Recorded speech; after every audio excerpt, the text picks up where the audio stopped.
It was her first time in court since being arrested back in May of last year. Today, the woman charged with murdering missing Nassau County mother and hairdresser Joleen Cummings was trying to stop certain evidence from being made public in her murder trial. Joy is here now. And Joy, Joleen Cummings' mother sat just feet away from her daughter's accused killer. Yes, Mary, Kessler has waived all her previous court appearances, so this was the first time we've seen her in person outside of photos and mugshots. And of course, one of the people most eager to just get a look at her, the murder victim's mother. There are no words. There are no words. Ann Johnson has waited 255 days since her daughter Joleen Cummings disappeared to see her daughter's accused killer face to face.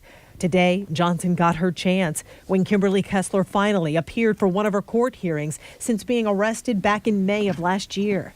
Curiosity to see Kessler turned to shock for so many in the Nassau County courtroom when Kessler walked in wearing a medical mask as a precaution because she refuses to take a tuberculosis test.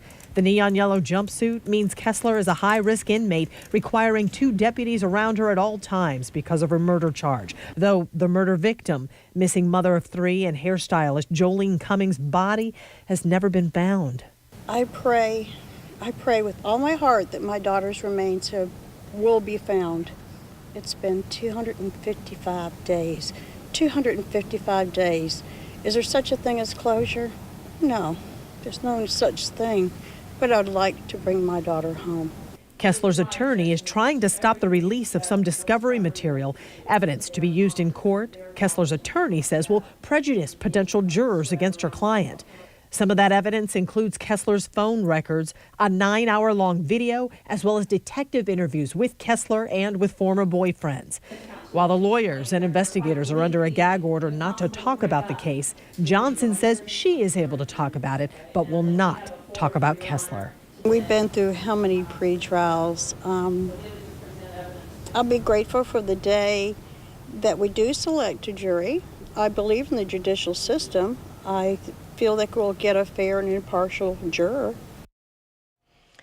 The judge is giving Kessler's attorneys 2 weeks to prove and provide a list of everything she objects to being disclosed to the public. Once the judge has that list, he will then set the next court date.